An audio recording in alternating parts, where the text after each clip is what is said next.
A long time ago, when the Gulf of Mexico was called the Gulf of Mexico, I made Survivor videos.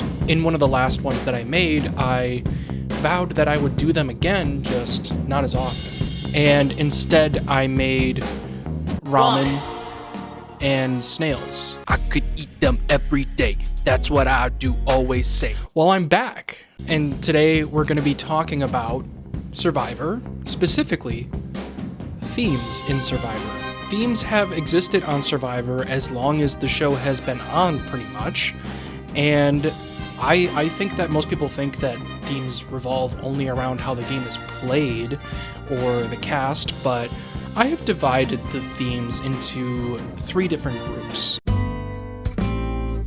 The first one is cast themes, which I think is what mostly comes to mind when people talk about themes. This theme is structured mostly around how the tribes are divided and the kind of people that are on the season. Examples include dividing tribes by gender, or dividing tribes by age, or occupation, or race, which is it's a real thing that the show did. This type of theme is probably the most common that you'll see on Survivor. Next is game themes, which typically focus on how the game is played and structural changes of the game. And last but not least is probably the most abstract theme, but it is locational and aesthetic themes. This is probably the most classic and traditional form of theme that the show has done. It isn't so much a theme as it is just a vibe, or just the setting that the season takes place in. But for categorizational purposes, I decided to make the location and aesthetic of a season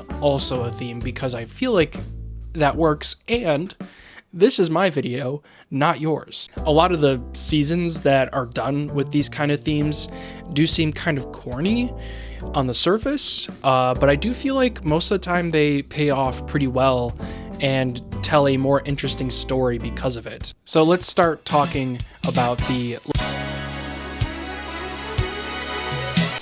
Obviously, the best you're gonna get out of this category is probably seasons 1 through 19, which is when the show focused mostly on globetrotting and adventure. Africa is one of the best examples of this kind of theme because it is extremely brutal, hot. There was barely any potable water, and there's a scene that I remember where there is a lion circling their camp. You're thinking, oh my god, these guys could get killed at any moment by this lion. Season 11, Guatemala, is underrated for a lot of reasons, including me. I don't really like that season a lot, but having the main camp be at Aztec ruins is pretty fucking cool. Like, that camp beats Rupert's waterlogged underground shelter from All Stars any day of the week. By a mile.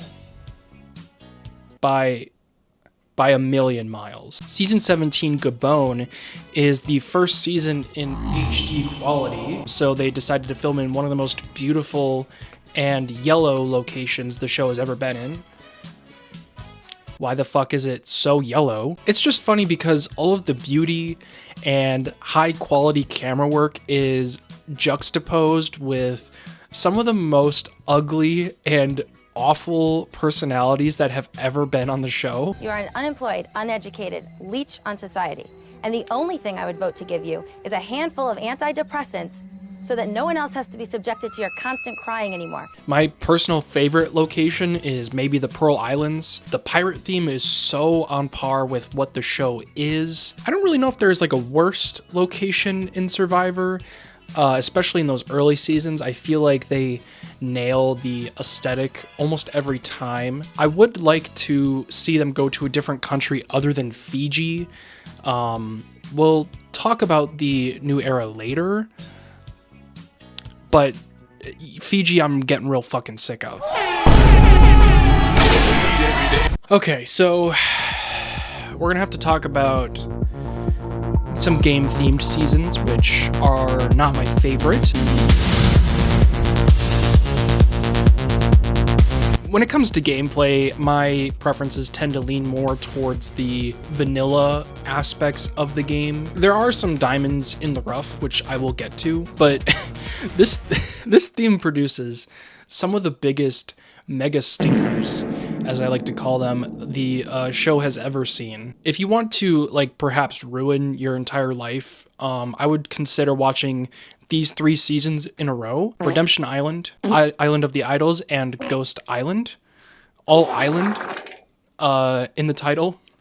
I guess that's a coincidence, but those are like the 3 worst seasons of the show. They're pretty bad. I would say Ghost Island's theme is pretty interesting from the get-go, where occasionally players will get to go to Ghost Island and get an advantage that is themed after a previous player from a previous season's downfall. For example, I believe one of the idols is James's idol from Survivor China that he did not play. So I think that had potential, but the theme ultimately had nothing to do with the story of the winner and the runner-ups even. And a lot of the Ghost Island theme was overshadowed by the extremely annoying Navidi Strong edit that the season had. And overall, the cast of Ghost Island was like, oops, all fucking boring bitches. Redemption Island, the season with Boston Rob, I would say that's highly regarded as one of the worst seasons of the show. One, because of the twist, Redemption Island itself. Basically, when you got voted out, you were sent to Redemption Island and you could compete in challenges to win your way back into the game. I don't think that Redemption Island is awful, but I do think that it's bad when most of the cast is people that you don't want to see come back into the game. It really only works when there are people on Redemption Island that you care about, that you want to see potentially return, like Boston Rob. But Boston Rob outsmarted everyone that season. He was running circles around them. He never went there. Future iterations of Redemption Island would be improved a lot. South Pacific being the next version of it, season 23, because we have superhuman athlete and OnlyFans CEO Ozzy Luch. I think you pronounce, how do you spell that? How do you spell that name? Luch? Lust? But he bested Redemption Island by intentionally voting himself out of his tribe, telling his tribe members to vote him out so that he could go to Redemption Island and beat the person that has been there and make his way back into the game again. And by doing so, he maintained his tribe numbers for a period of time. It did make sense to bring back Redemption Island for the first iteration of Blood vs. Water, because these are players that we don't want to see go home early, like Rupert. Unfortunately, that Redemption Island didn't help him that much. I'm just so glad that we got more episodes of Laura.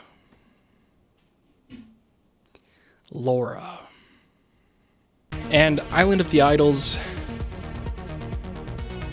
Oh, fuck.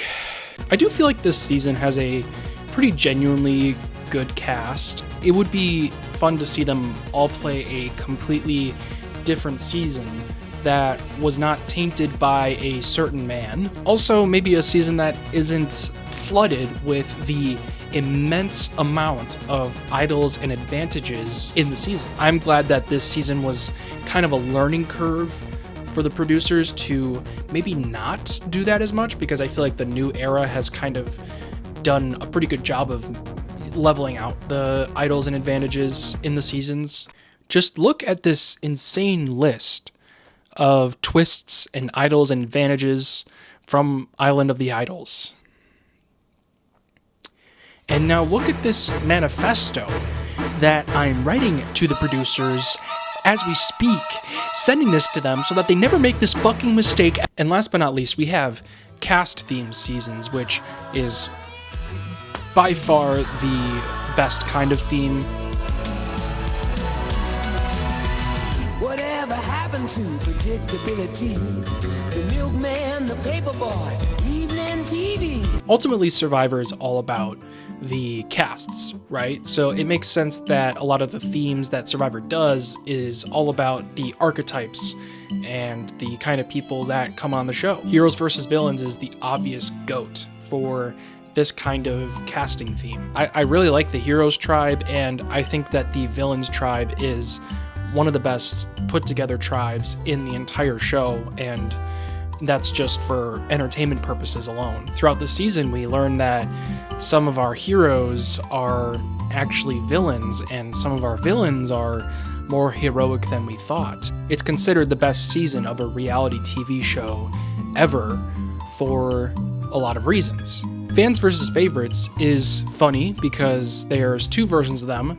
The first version's considered one of the best TV seasons of Survivor ever, and the second season is one of the most forgettable and boring seasons the show has ever made. This type of casting theme is fun, but I don't think it's fair for the Fans tribe, who are a bunch of newbie players, and I would say hardly even fans. The Blood versus Water theme is a really cool kind of theme for the show. I feel like it's very different, where it's returning players versus their loved ones, or just all newbie cast versus their loved ones. I do think that the second iteration of Blood versus Water, San Juan del Sur, is the better of the two, and low-key one of my favorite seasons ever. It was a good idea swapping out Redemption Island for whatever, like Reward Island?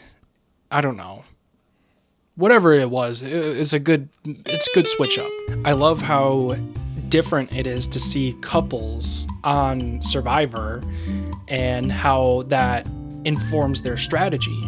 Jeremy and Val, and Jeremy's whole revenge arc that he went on, or Keith and Wes and how close they were, or John Rocker and Julie. The heart of the show. The age-divided seasons, either they are the funniest or the most heartbreaking seasons of the show, and there's no in between. The gender-divided seasons are also kind of that way, where it's just either extremely horny or extremely complex and thoughtful, or One World. One World is like out of the Venn diagram. It's in like an abyss that I don't want to talk about. There's also seasons like Winners at War, Second Chances, All Stars, and Game Changers, where it features an all-returning cast of All-Stars, pretty much. Game Changers, more like diaper changers. I personally think the most effective and most fun theme that Survivor has ever done is Brains versus Bronze versus Beauty. I really love when the show takes newbie casts and splits them up based on their personality. Cagayan, the first iteration of Brains versus Bronze versus Beauty, is considered one of the best seasons of the show, if not the best. The Brawn tribe is justified for being Brawn, and also features one of the tightest and most entertaining alliances the show has ever had, with Tony and Sarah. The Beauty tribe is maybe the worst on the season in terms of entertainment value, especially with Bryce going home so early, so tragic.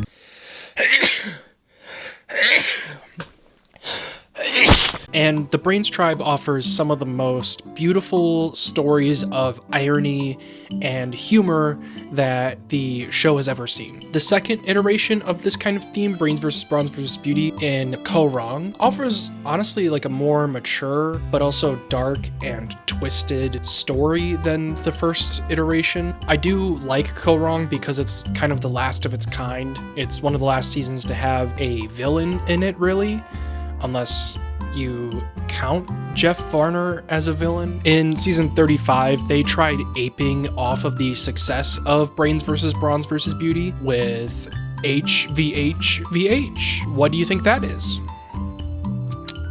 Well, obviously it's heroes versus healers versus hustlers. And what does that mean?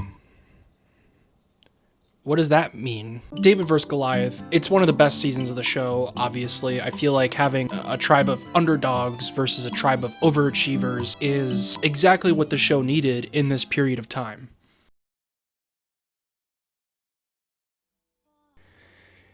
I know I might have missed here and there some themes, some examples of each of the themes, but we're going to talk about the new era. Before I do, I need to medicate.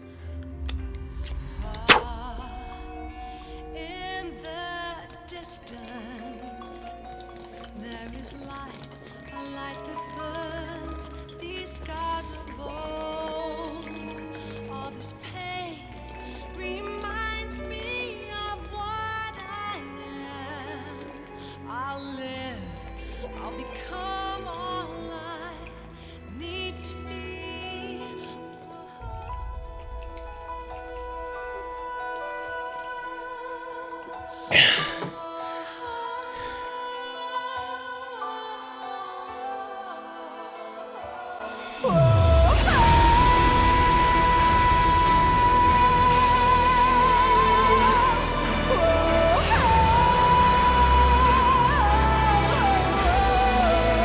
So the new era is basically season 41 onward, and right now we're in the middle of season 48. Each season is categorized by number. Each season has a all newbie cast split into 3 tribes. Now, I want to put a disclaimer out before I move on that I don't have a problem necessarily with the casts in these seasons. I actually really enjoy the casting from 41 onward. A lot of my gripes that I have with New Era come all exclusively from the production side of it. So, Jeff, CBS, John Survivor, whoever the fuck runs this show, why the fuck is Survivor the way it is right now? You have no themes, no villains, no locations, and you're 48 seasons into your show. We don't even have cool rewards anymore. All we get is the fucking sanctuary. The last episode I watched was David's boot episode from Survivor 48. And do you know what the reward was? Back at camp, the winner will enjoy ham and cheese wraps. Is this fucking kindergarten? I swear to God, like, early seasons, at this point in the game, final 9, 8, whatever, they would be going to like a spa on the other side of the island where they would spend overnight there with dinner, like filet mignon, wine. They would get drunk, they'd fucking brush their teeth and look at themselves in the, like, fucking what? In a more recent example, like them going to a local school to drop off supplies and hang out with the kids. Do they not have schools in Fiji? The loved ones visit, which is usually around like a final 7, is not even in the show anymore. It's just letters from home. It's lame. I'm getting a little off topic, and I'm sorry. No, I'm not. But what I'm trying to say is that the categorization of the new era, the whole vibe of the new era is not distinct. There's nothing that separates the seasons from each other than the winner and the tribal council set, I guess. Like 46 was pretty cool, you know, it looked like Japan. 48 is garlic themed. Most of the new era like blends together in my mind. In my mind, someone that is horribly obsessed with Survivor and cannot stop thinking about it, I don't know who was on season 41. I don't know anyone on season 41. It just feels all like I was in a fugue state, like I was in a coma, like some fucking weird fever dream that it's a nightmare that I'm never waking up from. I feel like I'm having like a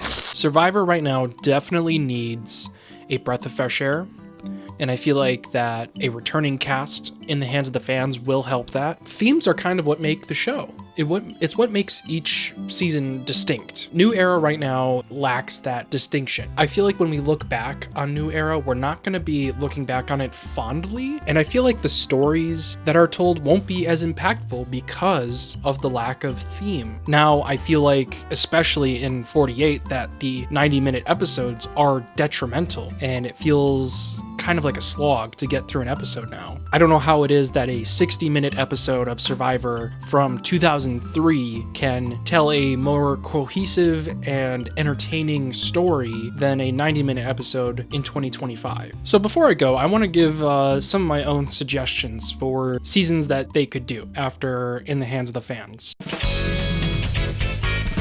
Republican versus Democrat, Survivor Jeff. That's a season where everyone's named Jeff. Oops, all first boots. Maybe Francesca can get voted out first a third time. Alcoholics versus Stoners, Cats versus Dogs. This is going to be the first animal-themed season, so it'd be a tribe of cats versus a tribe of dogs. HVHVH 2, so it's helpers versus